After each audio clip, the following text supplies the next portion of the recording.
saw a really striking chart the other day which looked at what the government has spent over the last 10 years. And the government has spent 42% more on healthcare and only 2% more on education over the last decade, which tells you a lot about who votes.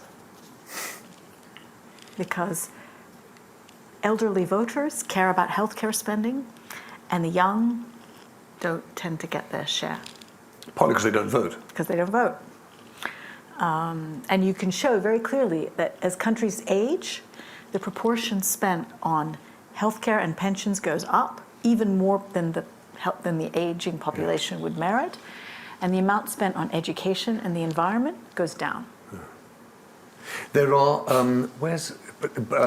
Zav, my colleague Zav and I, when we started, he joined Tortoise almost as we started, and we talked about, Zav, do you remember we talked about perfect facts?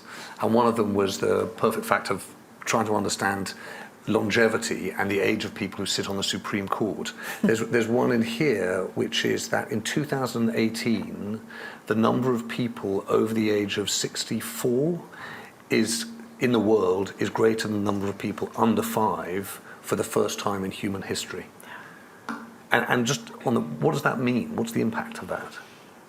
Well, I mean, it has huge consequences for how we think about working lives, and it has huge consequences for how do we support elderly people and how much we spend on care and pensions.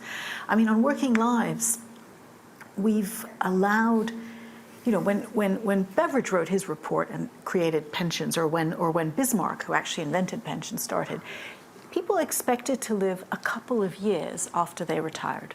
So it was really easy to design a scheme where people put away a little bit of money to support them for a couple of years when they retired, and then they would die a couple of years later. That was financially very simple. Today, in the advanced economies, people are expecting to spend a third of their adult life in retirement. A third of their adult life in retirement. So financing that is really hard. Mm-hmm. And the amount you'd have to save during your working life, your 2/3 of your working life when you're working, to support you in the remaining third is just untenable. So we really have to rethink the model of what's a working life. And just to help us through this, because each of those things, actually the problem is, and the thing that's unfair, of course, about trying to pick out one, is that when we hear the list, we want all 4. Right, we definitely want all 4. Yeah. So if you just take us through one at a time, what is needed to ensure a minimum income that secures, you call a decent life, we often talk about a more dignified life. Yes. What do you do to enable that? Is it subsidy, is it law? What's the best way of getting there? Yeah. So I think minimum wages are a start. And economists thinking about minimum wages has changed. There used to be a lot of, you can't set the minimum wage too high because you'll have high unemployment. Actually, minimum wages have been able to be lifted to pretty high levels without having too many adverse effects on unemployment in recent years, but for all sorts of reasons. I think if someone earns, is let's just say, not very productive, and the wage that they earn in the market doesn't allow them to have a decent life. Let's say they have kids and it's not enough to support their children. I think the government should top up their wages. In this country, we call it earned income tax credits. So if you have a very low wage, you can get a tax credit where you get, instead of paying tax, you get an additional amount. I think that's a really good system because it incentivizes people to work. I don't really like universal basic income. Some of you may have heard proposals around that. I don't like it because it's either too little to matter, or if it's really high, then you have to raise taxes a lot to be able to give it to everyone. And you end up giving it to lots of people who don't need it because it's universal. And I think we can do a better job of targeting it.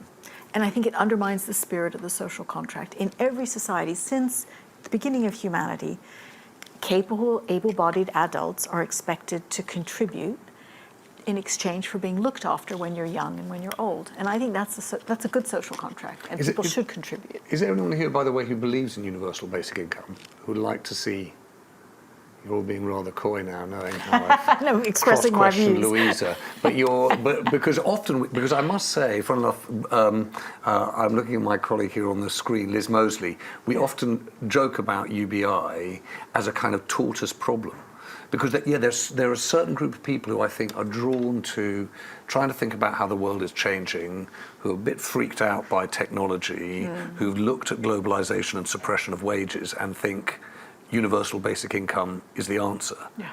So your version is, no, you have to keep working, but we'll top up wages for groups and geographies and sectors where the wage is insufficient. Yeah, I think so. I mean, I feel like it's giving up on people if you just say to them, you have nothing to contribute to society. I'm just going to write you a check and you stay home. Mm-hmm. And there's something a bit pernicious. The tech bros love universal basic income. Right. Because they're happy to earn a lot and then just pay people off to kind of stay at home and do nothing. And I'm not comfortable with that. These are also, by the way, the libertarian tech bros who don't want to pay very much tax, so I don't know how they're going to figure this out.